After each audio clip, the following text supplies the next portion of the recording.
What's going on, everybody? This is Cali Devo bringing you some Gamers for God Call of Duty Black Ops gameplay.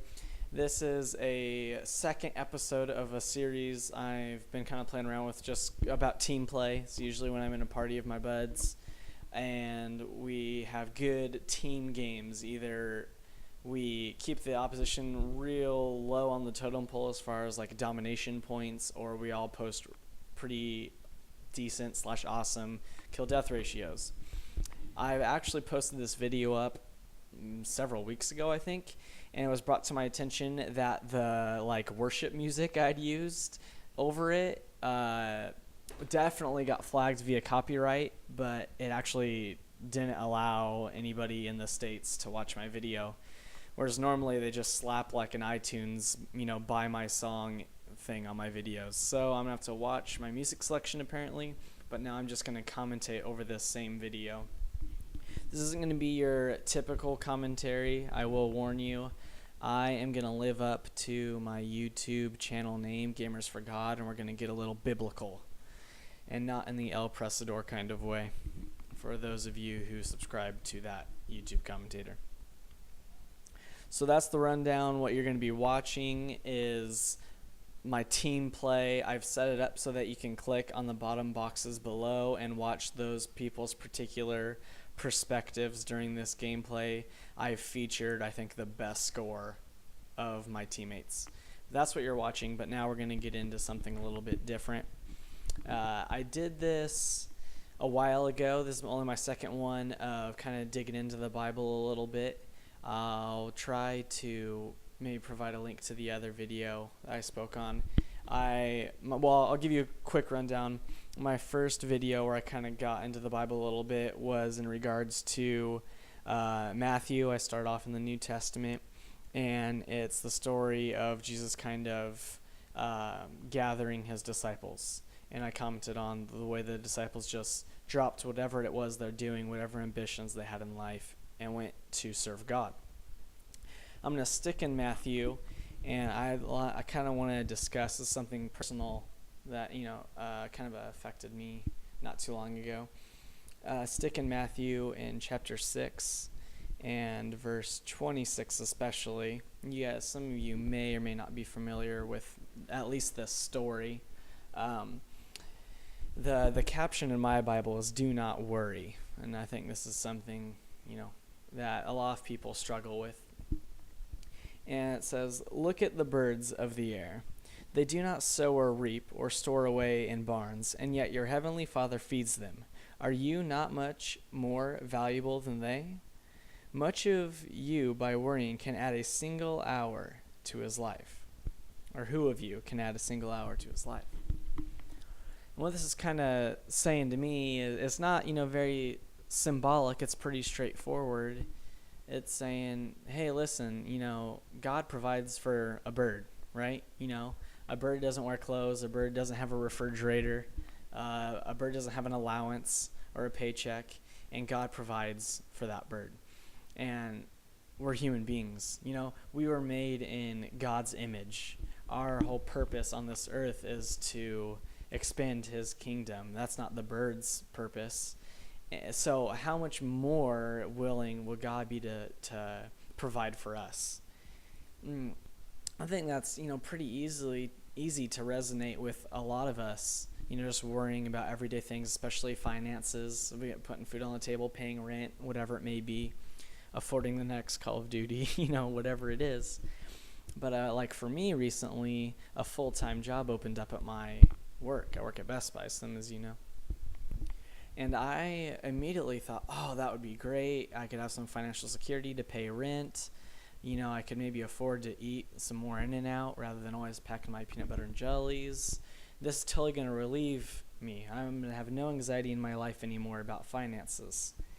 And so I was really excited to do this full-time gig, and I couldn't do it. I'm about to start an internship, and I'm a full-time student, and it just wasn't going to be a very plausible option for me, hour-wise. I couldn't put together full-time hours, so I spent a lot of prayer on it, and was talking to people close to me about it and getting their opinions.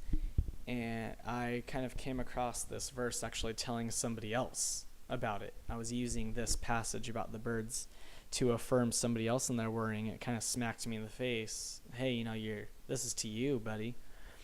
And so that's kind of where it hit me, that, God will provide for me. I want to hit back to the passage a little bit later in the message, verse 31, still in chapter 6 for Matthew. He says, "So do not worry, saying, 'What shall we eat? Or what shall we drink? Or what shall we wear?' For the pagans run after all these things, and your heavenly Father knows that you need them. But seek first his kingdom and his righteousness, and all these things will be given to you as well. Therefore do not worry about tomorrow, for tomorrow will worry for itself. Each day has enough trouble of its own." And I think this really just does a good job of kind of capping it off. But I want to point something out, because that is pretty straightforward, but I want to point one thing out regarding that. The passage is not saying, do whatever you want and the Lord will provide for you. Or pursue whatever you want to pursue and the Lord will provide for you. That's not what it's saying.